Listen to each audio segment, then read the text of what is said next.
سہارا غوث اعظم کا۔ کسی کو زمانے کی دولت ملی ہے، کسی کو جہاں کی حکومت ملی ہے، کسی کو زمانے کی دولت ملی ہے، کسی کو جہاں کی حکومت ملی ہے۔ میں اپنے مقدر پہ قربان جاؤں، مجھے غوث اعظم کا ستانہ ملا ہے۔ میں اپنے مقدر پہ قربان جاؤں، مجھے غوث اعظم کا ستانہ ملا ہے۔ حضور تاجدار مدینہ سرور قلب و سینہ فیض گنجینہ رحمت عالم صلی اللہ علیہ وسلم نے ارشاد فرمایا، عند ذکر الصالحین تنزل الرحمہ۔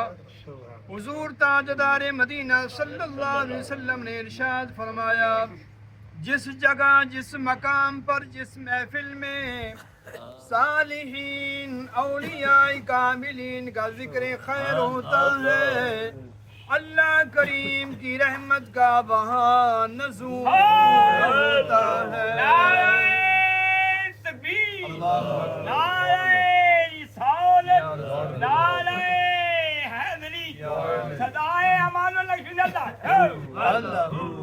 سے بدل جاتی ہیں تقدیریں، جو ہوشوں کے یقین پیدا تو کٹ جاتی ہیں زنجیریں۔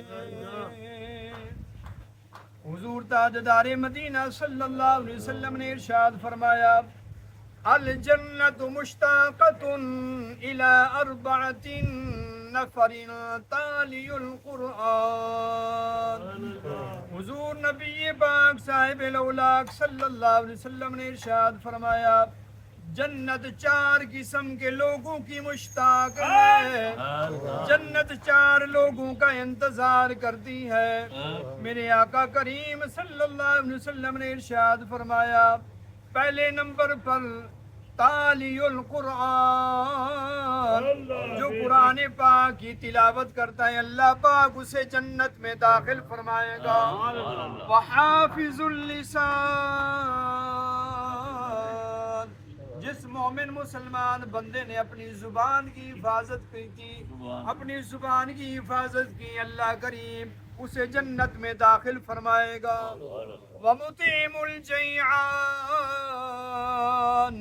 میرے آقا کریم صلی اللہ علیہ وسلم نے ارشاد فرمایا، جس مومن مسلمان بندے نے کسی یتیم مسکین کی کفالت کی، اسے کھانا کھلایا، اللہ پاک اس بندے کو جنت میں داخل فرمائے گا۔ والصائم فی شہر رمضان، حضور تاجدار مدینہ سرور قلب و سینہ صلی اللہ علیہ وسلم نے ارشاد فرمایا، جو مومن مسلمان بندہ اپنی زندگی میں اپنی حیاتی میں رمضان شریف کا مبارک مہینہ پالے اور رمضان شریف کے روزے رکھے گا، اللہ پاک اس شخص کو جنت میں داخل فرمائے گا۔ اللہ رب العالمین احکم الحاکمین ہمیں قرآن پاک کی تلاوت کی توفیق عطا فرمائے، اپنی زبان کی حفاظت کی توفیق عطا فرمائے، اور مسکینوں کی کفالت کی توفیق عطا فرمائے۔